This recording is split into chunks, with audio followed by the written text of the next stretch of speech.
was peaceful, pleasing to the eye. Seagulls floated over the harbor on a light breeze. Creed heaved a sigh and let his head droop for a second before he turned to scan the port city. Within the hour, the ship was scheduled to set out for New Orleans, and he was wondering if he was doing the right thing in leaving Texas at this time.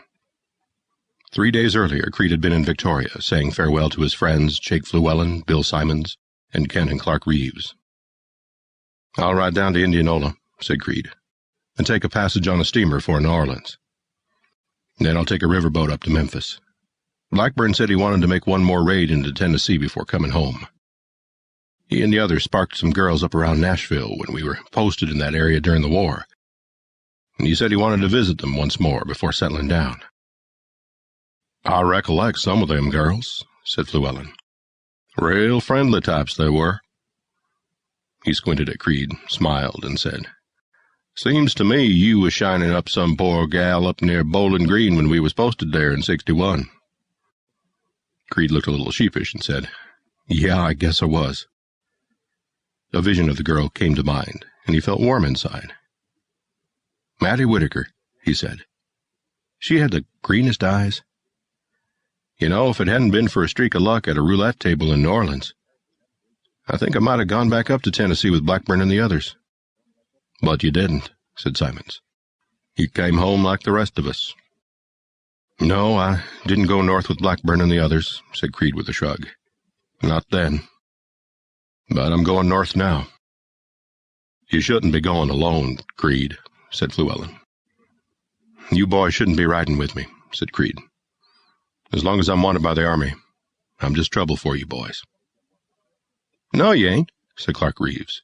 "Ain't that right, Kent?" "Yeah, that's right," said Kent Reeves.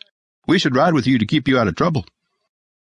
Creed laughed and said, "But I'm not riding all that far. I'm going to catch a ship out of Indianola for New Orleans and then take a boat up to Memphis." "Well, we can ride with you as far as Indianola," said Clark. "Can't we, Kent?" "That's right," said Kent. "We can ride as far as Indianola with you." "All right," said Creed. "You two can ride that far with me, but not Jake and Bill. You two go straight back to the ranch and take that letter to Texada for me." "You can count on it," said Fluellen. "I told her where I was going and where she could write me if she had a mind to write. I'll be writing to her through you, Jake. I'll send the mail to the Oakland post office. You be sure to check up there for a letter every week or so, you hear?" "Sure, Creed," said Fluellen. He looked around for a second, then back at Creed. "You'd best be going now. Markham and that column of Yankees ought to be coming down the road any time now." "Yeah, I guess I'd best be going," said Creed.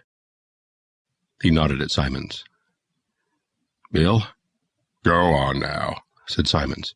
"Find Blackburn and them others, and make them tell the truth, and get your tail back here where it belongs." "I'll do her," said Creed in his best down-home voice. He looked at Fluellen. "Jake?" "Just get, boy," said Fluellen. "Right," said Creed. He and the Reeves brothers rode to Indianola that day, reaching the port town at dusk.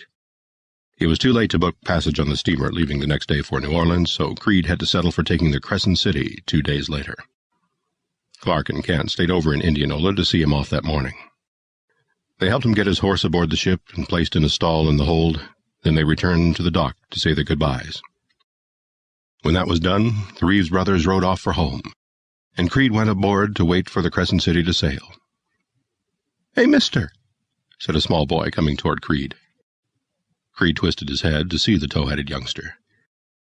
He guessed from the size of the lad that he was only 7 or 8 years old, but there was something in the boy's eyes that said he was a lot more mature than his real age. "You want me, son?" asked Creed. "Yes, sir," said the boy. "Is that your horse in the hold, the gray one?" "Yes, that's my horse," said Creed, suddenly worried that something might be wrong with Nimbus. "I thought so.